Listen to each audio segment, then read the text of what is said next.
Spencer came to Port Charles in 1977. She and her brother Luke became the mainstays of this venerable soap opera. Her history shows she had an abusive, alcoholic father who set the tone for her life. We know that in her teens and 20s she became a working girl for sex, something she tried very hard to put behind her when she became a nurse. But that was all she could do at the time. Bobbie had many romantic entanglements over the years, ranging from Scotty Baldwin, whom she tried to lure away from Laura, to Tony Jones, and recently back to Scott again. She was married to D.L. Brock, Jake Meyer, Tony Jones, and Stefan Cassadine. In between, there were trysts with Damon Smith, Jerry Jacks, Roy DeLuca, and the list goes on. Bobbie Spencer's horoscope shows all this and more. Bobbie Spencer has a Cancerian sun, Scorpio moon, and Scorpio rising, all water. Water signs are emotionally reactive. The Scorpio moon and rising takes things personally. They can be jealous. They are very sensitive. The sun and Orcus are together in Cancer. Not clear exactly how Orcus works yet, but it is a mini Pluto, for what that's worth. In the 9th house, it represents her second husband, Jake Meyer, played by Sam Behrens. The moon is conjunct the ascendant in Scorpio and Neptune. So moon conjunct Neptune in Scorpio on the ascendant. Very emotional, very subjective, very sensual. The sun, being in Cancer, would draw her to nursing. Its ruler, the moon, brings it to the foreground at the ascendant. Moon and Neptune, too, would give a caring demeanor and empathy to want to help people. Although in Scorpio it can be, if not practical, but she can separate herself from the problem at hand and do what needs to be done and fall apart later. Moon in Scorpio with the rising would have led Bobbie to be a working girl in her late teens and early 20s. Scorpio dominates sex. Bobbie could see how she could use sex as a way to control her life, which worked for her sometimes, but went awry in other cases.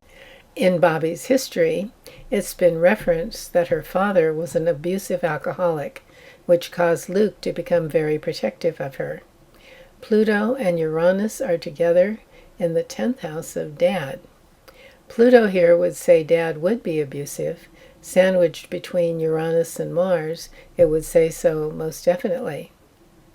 Opposite it is Saturn and Chiron. Saturn exacerbates Dad's abusiveness, causing control issues. Strict and unyielding, because Chiron is right there. Her father is Bobbie's wound, something she deals with from lifetime to lifetime, seeking to heal.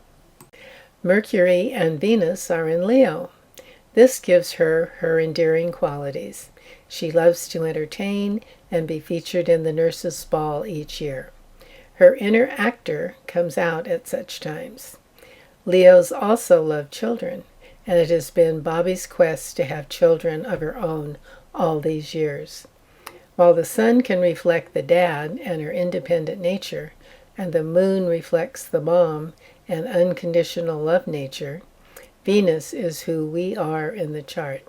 So Venus in Leo brings her a great love for children and why she adopted them, and also why she was willing to take other people's children on. People in Bobbie's life. The 11th house is quite populated. Luke is there first. Adopted kids show up there too. So this is where BJ is posited. Tony Jones, being her third husband, is shown here as well. It is the 11th house of friends and ambitions, also one sibling older, third husband, and first adopted child. With Mars and Libra here, their relationships can be quite contentious. Libra wants harmony and peace, but Mars rules Aries, which wants to be the top dog and the alpha in the relationship. Luke certainly demonstrated the Mars energy, but Bobbie and Tony had their battles as well. BJ could be the Libra energy that seeks peace and harmony. The people who show up in this placement can take the high road or the low road. Carly is seen in Bobbie's 5th house of children. This is where Chiron is in Pisces and moves into Aries. Chiron is the wound, so Bobbie's wound is around kids and love affairs and first child in particular. The dwarf planet Aries is there too, and she is the goddess of chaos, which kind of fits for Carly. D.L. Brock was Bobbie's first husband, shown in the 7th house of marriage. Played by David Grove from 1983 to 1985, he was abusive with Bobbie, and when he was killed, Bobbie was looked at as the murderer. But turns out she didn't do it. Jenny Weber actually did it in self-defense. Taurus is on the 7th house cusp, and they have many good qualities, but they tend to feel they own the people in their lives. By turning the wheel, Bobbie's Pluto-Uranus shows up in his 4th house, the foundation, showing the cruelty. In the 7th house, Brock represents the first husband, but it's also husbands in general, so while the subsequent ones have their energy, eventually they return to the general husband category. Because of Neptune in her 1st house, she has an idyllic view of marriage and often finds that in the light of day, they aren't who they portray themselves to be. Jake Meyer was her 2nd husband, played by Sam Behrens from 1983 to 1988. He shows up in her 9th house, where the Sun, Venus, and Mercury are posited. That was basically good energy, except for Orcus hanging out there. That was probably their downfall. Tony Jones was her 3rd husband, played by Brad Mull, from 1984 to 2006. He had a daughter with his first wife, whom they named BJ after Bobbie because she delivered her. When the wife died, Bobbie eventually married Tony and raised BJ as her own, till BJ was in a car accident and died. Stefan Cassadine, played by Stephen Nichols from 1996 to 2003, was Bobbie's 4th husband, showing up in her 1st house of self. But Neptune being there, it seemed to be real, and that Bobbie had found her soulmate, but in reality, Stefan married her just to get revenge on the Spencers. When Bobbie started to come out of the fantasy tale and started asking questions, Stefan divorced her. Bobbie's deepest desire is to have kids, and yet they became her deepest wound. We can see that Saturn is behind Chiron in the end of the 4th house, while Chiron is in the 5th, drawing together motherhood and children. The last planet Chiron goes over before birth shows how the energy will be expressed. With Saturn there, it connotes the strife she witnessed. We can see here that Saturn represents many different aspects in her life. First, the father wound, and then, because it's in the 4th and 5th houses, the wound of children, motherhood, and love affairs.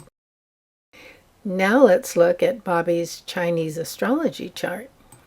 Bobbie was born in the year of the snake, the month of the cat, the hour of the sheep, and the minute of the cat. Born in the year of the snake, Bobbie tends to make snap judgments, but she's a good judge of character and is usually right.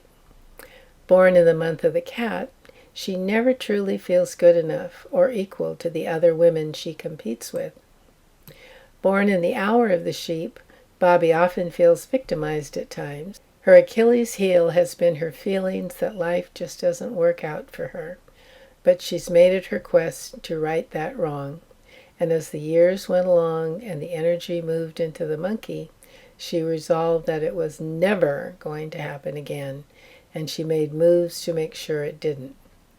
And as we've seen, she's evolved through the years to being victor, and now, as we call it, vehicle, being above the fray, and finding peace within herself and not being buffeted about by fate anymore. Born in the minute of the cat, her Achilles heel is to realize she's equal to those she competes with, and to allow herself to see herself as others in her life who love her see her. Today, Bobbie Spencer is the matriarch of the Spencer family and loves all the Spencer children whom she dotes upon.